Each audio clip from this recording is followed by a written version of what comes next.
We find that charities in the UK face non-compliance issues perhaps innocently because somebody takes advantage of them or the trustees aren't aware of their obligations. On the other side of the coin, there are people who set out deliberately to take advantage of charities.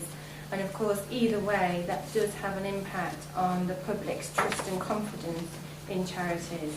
So the aim of today is just to take you through our approach, the Commission's approach to regulation of non-compliance, but also to give you some feedback about what we're finding is happening on the ground. This is what the legislation tells us that we have to do. These are our 5 objectives.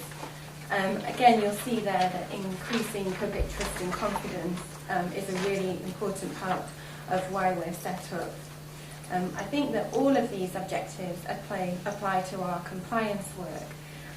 And really, the focus of our regulation is making sure that charity trustees, they're the people who are responsible for their charities, meet their legal obligations to their charities, and also go beyond that and actually act in accordance with good practice, best practice, as well as meeting the minimum legal requirements. So I talked earlier as well about being a modern regulator, and we've got the function of providing advice and guidance, as well as our investigations and enforcement role. We have that risk-based approach, and we very much try to minimise administrative burden where that's possible. I think that when recent legislation was going through Parliament, people were very keen to see that small charities just didn't get tied up in red tape and waste resources dealing with us as the regulator. But we're all about improving the accountability of charities, and we see that that's very much through transparent public information. This is just a reminder really of the diversity of the sector in the UK. The fact that within those registered charities, you've got those charities that set up around the kitchen table to those huge organisations. I mean, some of the very largest charities in the UK, they've got incomes that match a small country's GDP. They are really seriously large organisations. So it's about, as I said before, that you can't take a one-size-fits-all approach to the regulation. Within the Commission itself, we've got teams that are experts at dealing with non-compliance by charities, and their role is set out on the slide. So it's about protecting charity property, it's about investigating abuse, it's about successful outreach and public accountability. I think the key to our approach is that we try and take a holistic approach and make sure that the charity remains intact and can continue for the future. I think some kind of jurisdictions focus on the wrongdoing of the individual, and that leaves the charity a bit left behind. But we always try and make sure that that charity gets back on an even keel and then can go on to deliver what it's been set up to do. A recent example of that was an organisation which had a very dominant member of the Board of Trustees. She had admitted to committing fraud from the charity's funds. It was a charity set up to help vulnerable adult beneficiaries, those with learning difficulties, and it was failing. The local authority's social care was saying it wasn't meeting good standards. The board of directors weren't willing to take any action to improve things or to deal with the trustee who had committed a fraud. So the Commission went in, we appointed a majority of trustees who were committed to that charity, and they have managed to turn it around. They're now getting good reports from the local authorities. Those vulnerable beneficiaries are still being helped. But that's an example where perhaps if we'd focused on the wrongdoing of the one trustee who committed a fraud, the charity would have been left behind. So I talked before about our risk and proportionality framework. It's so key to how the Commission approaches its work. It's about targeting our approach so that our risk kind of informs when we will get involved, and then when we do get involved, how we get involved. So it's really about targeting our resources where they can have most impact on the charities and most impact for the people charities are set up to help. Again from this morning, it's just important to set the context, but I'll go through them quite quickly. The vulnerability of the sector. And as I said earlier today, a lot of what makes the charitable sector vulnerable is also what makes it great, because it brings people together and you work in difficult environments. But all these kind of factors mean that public trust and confidence in charities can be under threat. I think it's also worth saying that other institutions in society, if you take, for example, the financial institutions, have in recent years really tightened up their safeguarding approach to minimise their risk of vulnerability. And that means that if people are looking for an easy target, the risk is that they will move on to a sector that isn't as savvy about these kind of issues. The Commission has recognised that these are the key regulatory risks.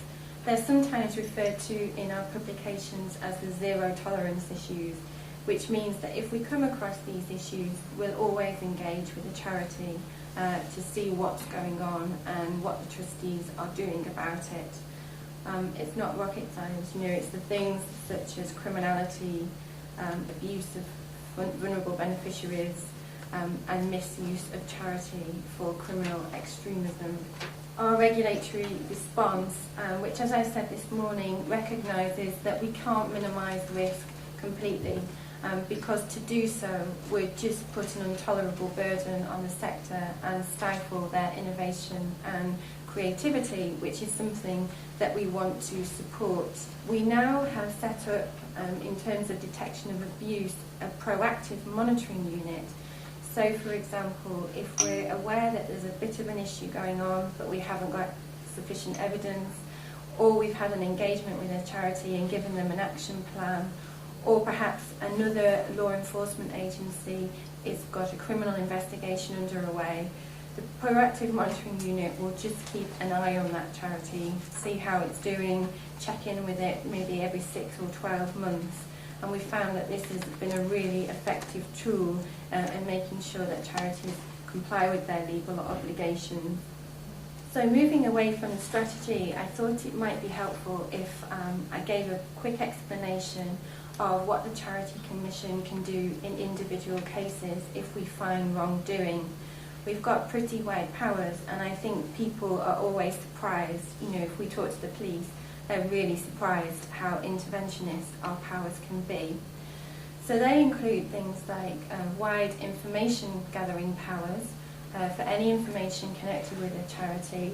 This allows us to serve orders on banks and get copies of charities' bank statements, for example. We can open inquiries into charities. This is reserved for the most serious wrongdoing. But if we do open an inquiry into a charity, we have a whole range of powers then available to us to use with the aim of trying to get the charity back on track. These powers include things like suspending and removing trustees and employees. We can appoint trustees. We can restrict transactions. So, for example, that means that we can freeze a charity's bank account. We can appoint an interim manager, usually a legal or accountancy professional, to go in and take over the role of trustee. That power we use pretty rarely. It's only in the most high-risk cases, because the charity itself has to pay for that professional out of their charitable funds. But it has proved a very effective power, for example, in very complex fraud cases where we've put a forensic accountant in to be the interim manager, and then they've been able to gather the information that the police need to prove how that fraud took place. We've also got a new power in the 2006 legislation to direct trustees to take action. We've tried to use this in a variety of different ways. So, for example, we might direct charity trustees to take legal advice if they're refusing to do so on an issue, or we might direct them to put in place an action plan for turning their charity around and to include a business plan and financial controls, and then we'll monitor them to see how they're doing against that action plan in 6 or 12 months' time. We've also used it quite creatively. For example, in a school, there were allegations against a headmaster. The trustees weren't willing to do anything about that, whilst the allegations were being investigated. So we used that power to make sure that the trustees weren't able to allow that headmaster in the school premises unaccompanied. So kind of looking at not just at financial things, it's a wide range of things. But we do have to make sure certain levels have been reached before we use any of these powers. The legal test is that there has been misconduct or mismanagement in the administration of the charity. And misconduct means where somebody has knowingly committed a criminal, unlawful or improper act. Mismanagement is any act, so it could be innocent, where it's resulted in a significant loss to charitable funds, where there's been a significant loss to the charity's reputation. We see reputation as an asset of the charity that must be protected, and also if there's been risk to the charity's beneficiaries. The other test, it's an either-or test, is that it's necessary or desirable for the Charity Commission to act to safeguard charity funds. But once we've decided that the legal test has been met, then we also need to apply our risk and proportionality framework to make sure that what we're doing is proportionate. And as a public authority, we also have to have regard to the Human Rights Act, so any interference with anybody's human rights is a legitimate and proportionate thing to do. So that's a quick canter through the theory of regulation, but I'm now moving on to what's happening on the ground. The Commission started publishing Charities Back on Track for the year 2007-2008, and it really provides an overview of the Commission's compliance work in the year, what we've been doing and what we've been finding. It received very positive feedback, so we did it again this year, and that's where a lot of my information for the next part of the talk is coming from.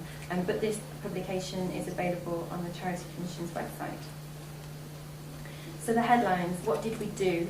Well, we carried out over 1,500 assessments.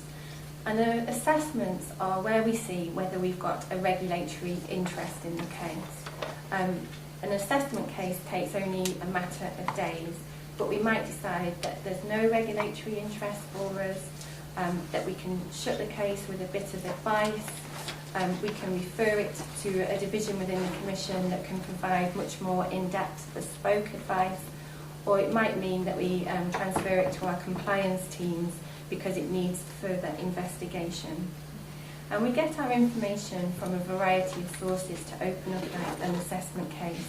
You know, members of the public tell us when things are going wrong with charities. Charities themselves tell us when things are going wrong. Legal and accountancy professionals tell us when they've come across things. We also see media reports, and we identify things for ourselves as well. So if we become aware that there's an issue with a trustee, and then we realise that actually they're trustee of 5 more charities, then we might start looking at those charities as well. Completing investigations, 21 of which were statutory inquiries. So there are the cases where there were really serious issues. That number is quite steady. The other thing is publishing inquiry reports. After every inquiry that the Commission undertakes, we publish an inquiry report. And the aim of this report is to explain why things went wrong in this charity, what the Commission's response to it was, and what are the wider lessons for the charitable sector as a whole. And all our inquiry reports are published on our website for 6 months, and then afterwards there's a list of the charities that we've had an investigation into, so people can then request the report even if it's not on our website anymore. So in Back on Track, there's a number of case studies, and I thought I'd share a few with you to highlight some of the issues and what we do about it. The first case study was an organisation, a charity, where we'd had a previous inquiry, so we were already concerned what was happening in this charity, and we put it into our proactive monitoring unit to keep an eye on it. And what we had found was this charity had really high fundraising costs, and then they were transferring all their money to a Swiss foundation. Two of the trustees were also involved with this Swiss foundation, and we just had no idea, and they couldn't demonstrate to us how that money was being used once it had left our jurisdiction. So serious concerns. And what happened in that case was, after our intervention, the two trustees connected with the Swiss Foundation resigned, and the charity is now operating independently. It's cut all its ties with the Swiss Foundation, and it's back on track. The second one is about failures in fundraising. This was a charity which was registered in 2006 but hadn't supplied us with any information. They'd entered an agreement with a professional fundraiser to do clothing collections as a way of raising money. We weren't satisfied that these clothing collections were very transparent about where the money was going to. The trustees couldn't demonstrate to us why this agreement was in the best interest of the charity, because they got a very tiny amount from the amount of clothes collected. There was no charitable expenditure, so to speak of. All the money that had been raised had gone on trustee expenses, which they couldn't justify. So we became involved, and as a result of our intervention, the trustees decided to dissolve that charity and remove itself from the register. And this means that no organisation can use that name now.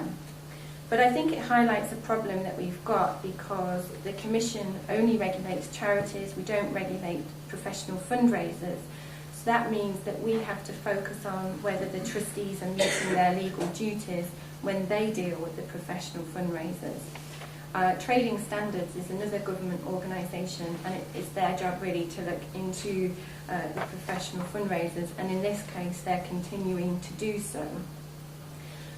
But it won't surprise you, and I know it sounds quite cynical, that appeals like this tend to be for sick children or sick animals. So whenever I see that kind of appeal, I always get quite suspicious if it doesn't give more information about the charity and provide a charity number. The next case study is about vulnerable beneficiaries, so dealing with a different issue to financial issues. This was a branch of a religion where a trustee of a local congregation had been convicted of sex offences against children. The trustees removed him from being a trustee, but because the religion places great emphasis on personal redemption, he was still part of the congregation. And what the Commission was raising with the umbrella organisation was whether they had any safeguarding and policies in place to prevent this kind of thing happening in the future. The umbrella organisation was initially quite resistant. They didn't feel that safeguarding was a matter for the church. They believed that it was an issue between parents and to educate their children. They also didn't think that it applied to them, for example, because the religion doesn't have Sunday schools.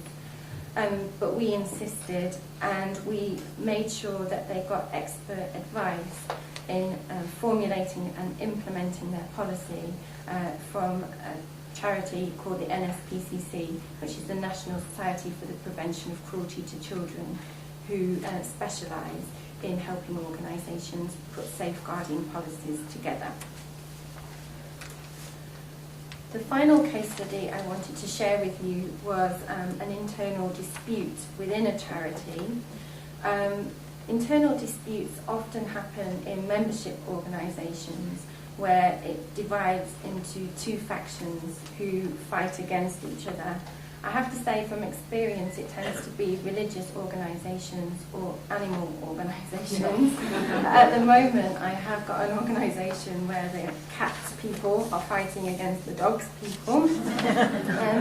But this is really damaging to the sector because the focus goes out of achieving what they're set up to achieve. The focus is all about who gets to control the charity. And so much resource is spent, both sides employ lawyers, and the whole thing just snowballs. So in this case, the charity didn't have validly appointed trustees. A committee had just assumed control. And we got very concerned when that unelected committee took out a mortgage for £1.5 million to buy a new property. The allegation was that they were going to set up a breakaway charity which was to advance a different sect of the Islamic faith, so not for what the charity had been set up to achieve.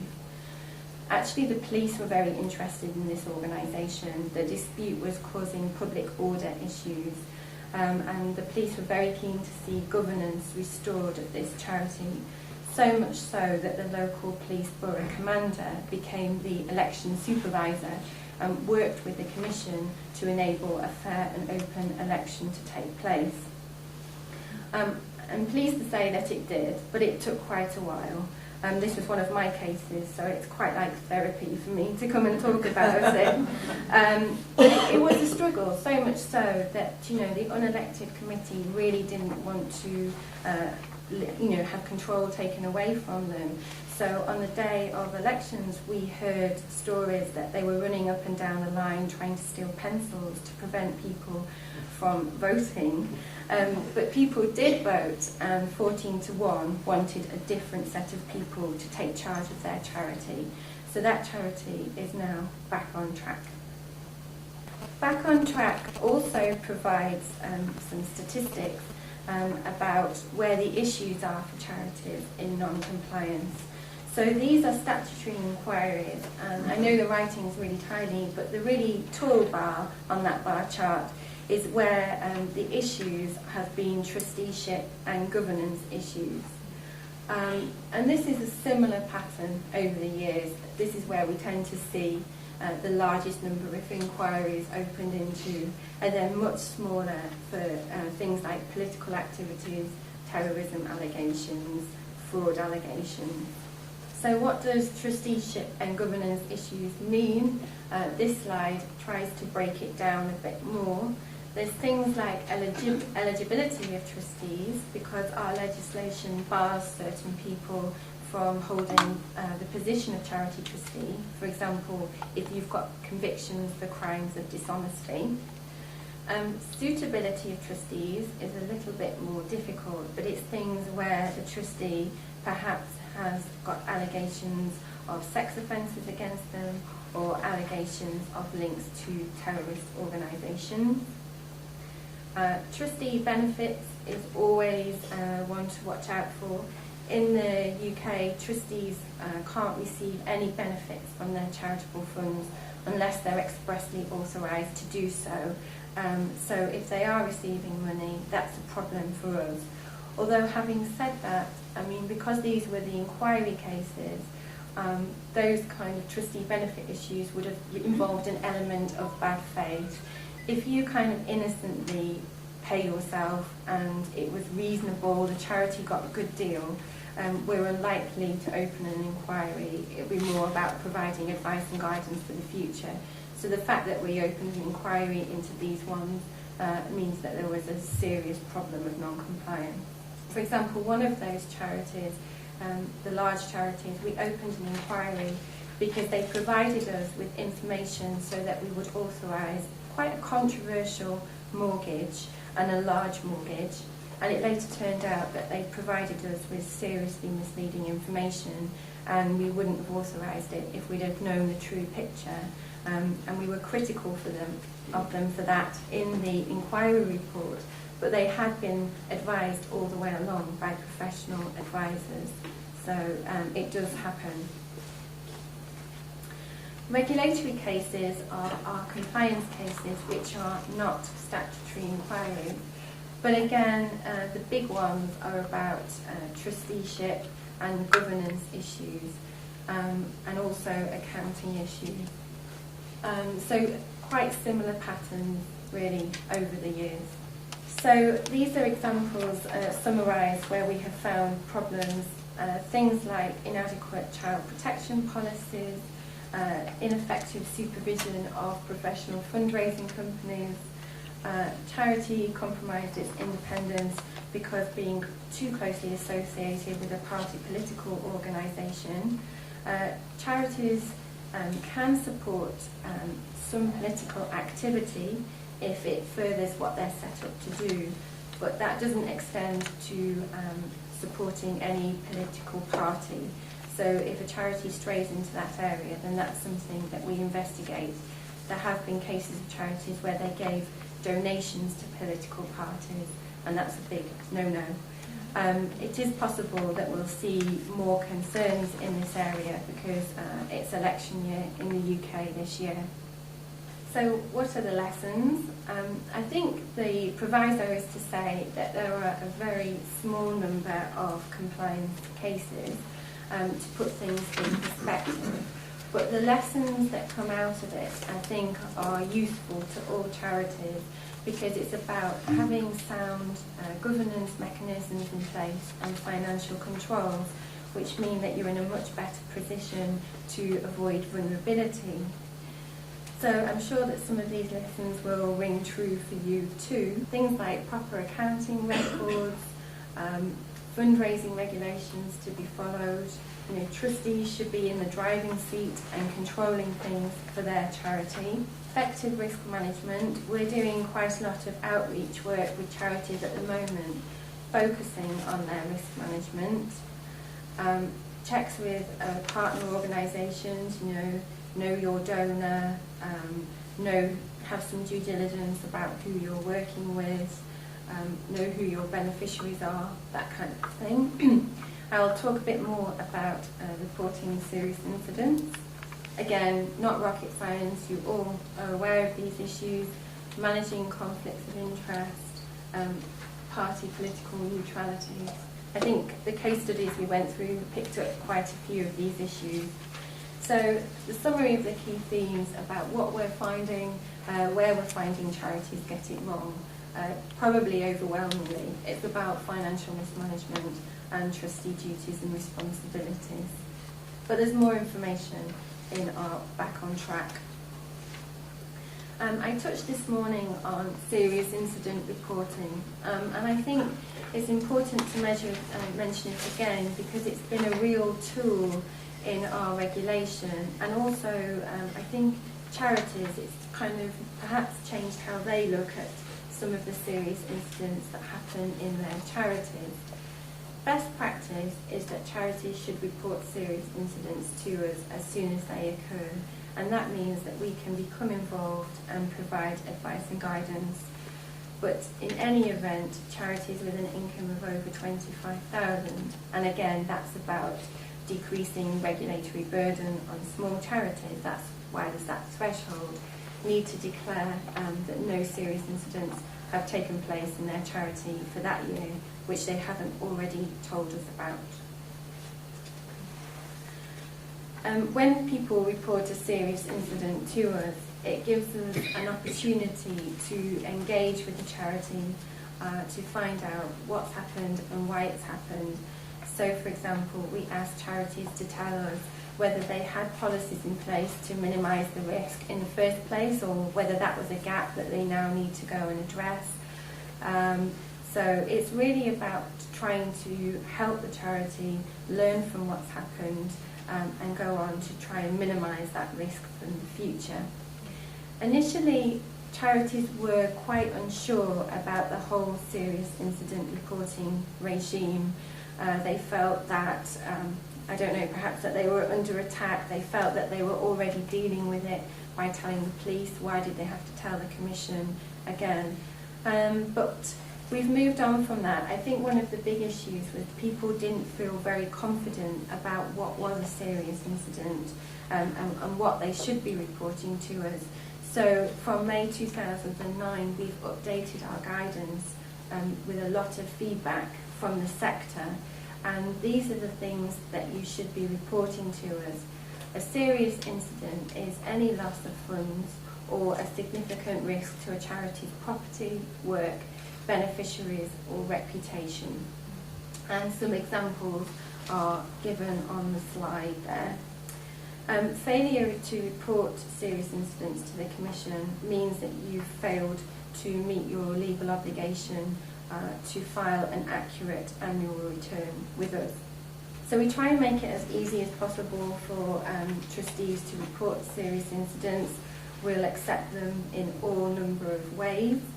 But I think that the advantage for us is that it's really deepened our understanding and means that we can better formulate when charities are vulnerable to risk. It's really fed into kind of our strategic profiling work. So again, just to see what we're being seen reported, 255 serious incidents. It's all about the money really, although quite significant numbers of vulnerable beneficiary serious incidents as well. And that includes historic abuse if the charity has only just become aware of it. I mean, our approach will be different where it's historic abuse to where it's a current abuse, but we still want to know about it because it's still a risk to the charity's funds and to their reputation. As well as trustees self-reporting, the legislation makes it a requirement for accountants and auditors to whistleblow on charities where they believe there is something of material significance relating to the affairs of the charity. And not surprisingly, given that it's accountants and auditors we're asking, it's the financial mismanagement and fraud that is being reported to us. Moving on to how we're trying to support charities, this is some of our recently published guidance, and I think previously we didn't have so much guidance available to trustees on compliance type issues, but we've really tried to work on that in past years. So I'm just going to highlight a few of them, and they're all available on the Charity Commission's website.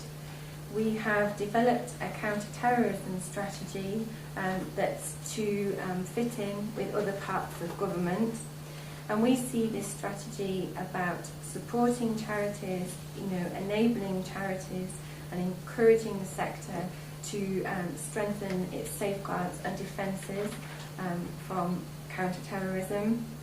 We provide supervision, proactive regulatory monitoring and intervention. So our powers can be used, obviously, in conjunction with the law enforcement agencies if we are aware that something has gone wrong.